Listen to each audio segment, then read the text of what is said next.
फरमाए। ये भी याद रहे कि आज अशराए रहमत की आखिरी रात है।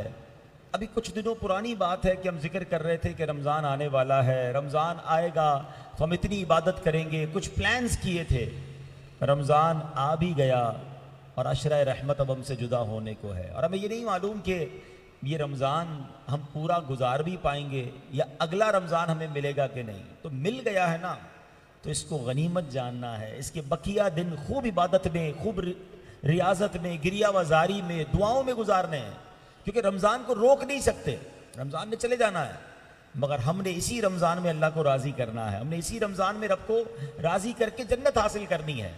तो इसके लिए हमें अपनी कोशिशों को तेज़ करना है। मगर बदकिस्मती से हर साल की तरह इस साल भी ऐसा नज़र आता है कि रमज़ान के पहले 4, 5, 6 दिन जो जज्बा होता है आहिस्ता आहिस्ता वो जज्बा मस्जिदों में कम होता नज़र आ रहा है।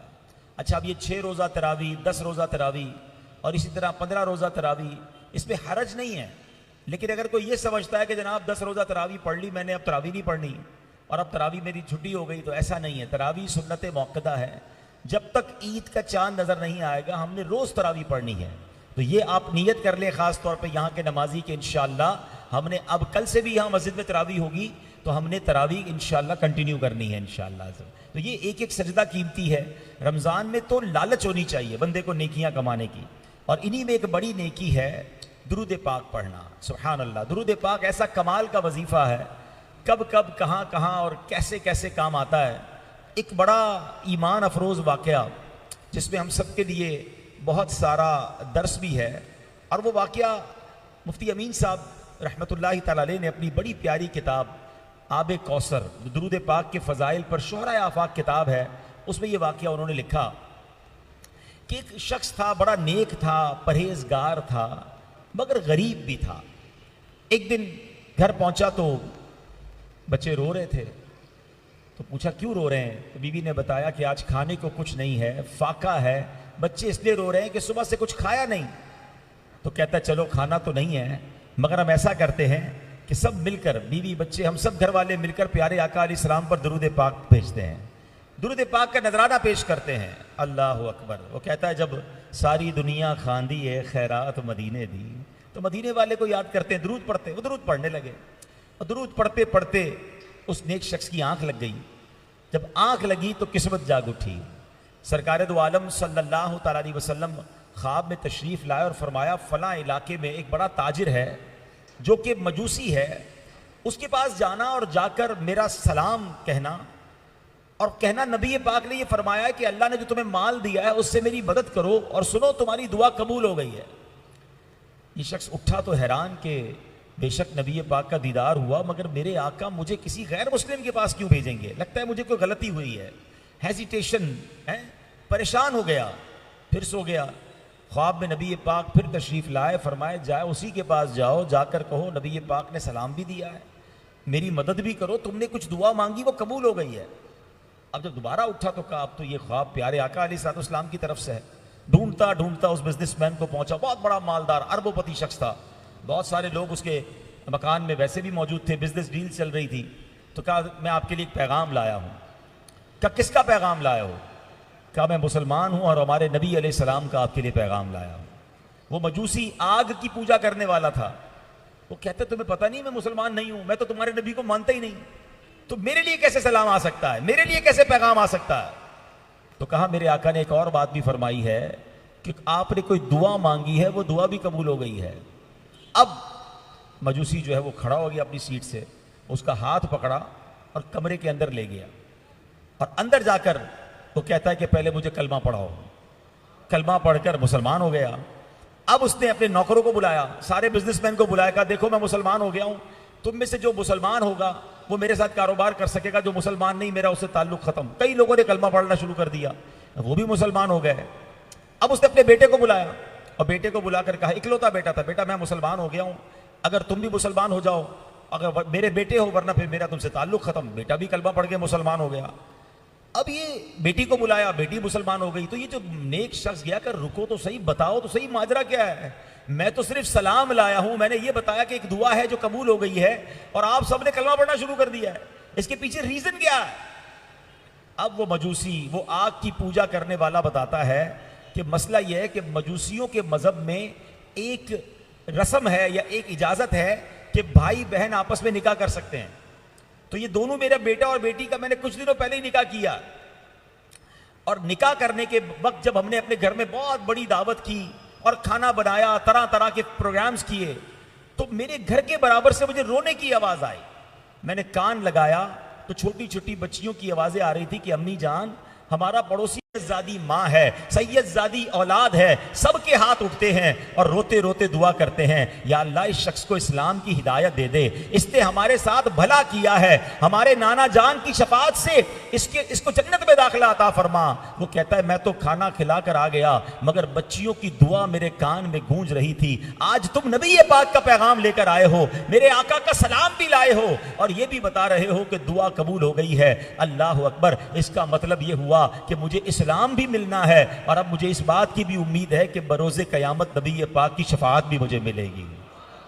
देखो मेरे बेटा और बेटी भी मुसलमान हो गए हैं, अब ये मियाँ बीवी नहीं रह सकते, मैं इनको जुदा कर देता हूं। अल्लाह ने मुझे बहुत माल दिया है, मैं 50% अब मैं तुम्हें पेश करता हूं। मेरे घर पे आए हो, नबी पाक का पैगाम लेकर आए हो, मेरी तमाम दौलत का 50% मैं तुम्हें खैरात करता हूं।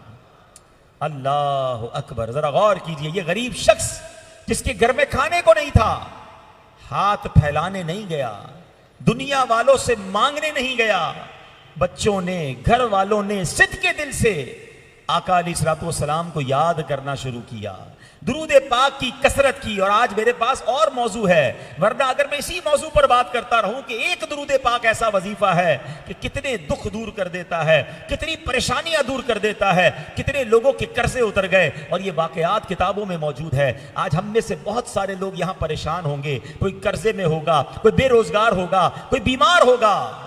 सच्ची बात यह है, हर दर्द की दवा है सल्ले अला मोहम्मद, हर दर्द की दवा है सल्ले अला मोहम्मद, तावीज़ हर बला है सल्ले अला मोहम्मद। तो हमें ये बात याद रखनी है कि दुखों ने तुमको जो घेरा हो तो दुरूद पढ़ो, जो हाजिरी की तमन्ना हो तो दुरूद पढ़ो। तो हमें कसरत से दुरूद पाक पढ़ना। दुरूद पाक दुनिया की मुसीबतें भी दूर करेगा इंशाअल्लाह, हम आखिरत की मुसीबतों से भी बच जाएंगे। और यहाँ एक और इस वाक्य से बात सीखने को मिल रही है कि आले रसूल की खिदमत, अल्लाह, सैयदजादियों की खिदमत की, मजूसी को ईमान की दौलत मिल गई, नबी पाक का सलाम आ गया। अरे हम तो उम्मती हैं, हम क्यों ना सैयदजादों की खिदमत करें, हम क्यों ना आले रसूल की खिदमत करें। मैं यहां सबको मशवरा दूंगा, अल्लाह सलामत रखे मेरे पीरो मुर्शिद अमीर अहले सुन्नत बानी दावत इस्लामी मौलाना इलियास अत्तार कादरी साहब, जिन्होंने दुनिया भर में दावत इस्लामी वालों के दिलों में किस तरह आले रसूल की, अहले बैत की मोहब्बत डाली है। सिर्फ एक बात से समझिएगा, दावत इस्लामी के दो सबसे टॉप लेवल के दीनी काम हैं। हम कहा करते थे दावत इस्लामी के दो अहम काम, मदनी काफिला, मदनी इनाम। अब मदनी इनाम को हम नेक आमाल कहते हैं, मगर मदनी काफिला कितने टाइम का होता है? 3 दिन। हजरत साहब फरमाते 72 घंटे का मदनी काफिला है। नेक आमाल 72 नेक आमाल। ये क्यों 72 की अदद को पकड़ के बैठे हैं, क्यों गुट्टी में डालना चाहते हैं? क्योंकि 72 करबला वाले थे। करबला वालों की मोहब्बत बच्चे बच्चे के दिल में आ जाए। अमीर अहले सुन्नत फरमाते अपनी आमदनी का कुछ हिस्सा अलग करो, अपने प्रॉफिट में 1%, 2%, 5% ये अलग कर लो, और ये आले रसूल की खिदमत करो, सैयदजादों की खिदमत करो, क्योंकि जिसका सदका मिल रहा है, अल्लाह अकबर, जब आप उनकी आल की खिदमत करेंगे, अल्लाह आपकी आल में, आपके माल में बरकत डाल देगा। दुनिया का दस्तूर है, कोई आपके बच्चों की, जब भी आपके पास आए आपके बच्चों के लिए तोहफा लाए, बल्कि आप उससे मिले, वो आपको कहे बेटा कैसा है आपका, बच्चे कैसे, ये अपने बच्चों के लिए तोहफा ले जाएं। मेरे बच्चों का कोई ख्याल रखे, मुझे कितना अच्छा लगता है। बताओ ना, जो नबी पाक के बच्चों का ख्याल रखे, आका की आल की खिदमत करे, नबी पाक कैसा प्यार फरमाएंगे। तो जिंदगी का उसूल बनाएं, अपनी हैसियत के मुताबिक कुछ ना कुछ अपनी आमदनी में, कुछ ना कुछ अपने माल में से अलग किया करें। लोग आजकल सवाल पूछते हैं, जनाब सैयदजादे को रकम देनी है, ज़कात तो लग नहीं सकती, क्या करें जनाब? अल्लाह अकबर, सैयदजादे को माल का मैल दोगे? अरे होना ये चाहिए, अगर आले रसूल कबूल कर लें तो ये मेरे भाग जागेंगे। मेरा पैसा अगर आका की आल पर लग जाए, याद रखिए, मैं और आप दुनिया में जो कुछ है आज, बल्कि सच्ची बात तो यह कि मैं और आप दुनिया में जो आए हैं ये सदका है जनाब रसूल पाक अलैहिस्सलातु वस्सलाम का। क्यों? मेरे आका वजह तख्लीक कायनात हैं, he is the reason of the all creation. आला हज़रत कहते हैं ना, ज़मीनो ज़मा तुम्हारे लिए, मकीनो मकां तुम्हारे लिए, चुनीनो चुना तुम्हारे लिए। आका बने दो जहां तुम्हारे लिए, दहन में ज़बां तुम्हारे लिए, बदन में है जान तुम्हारे लिए।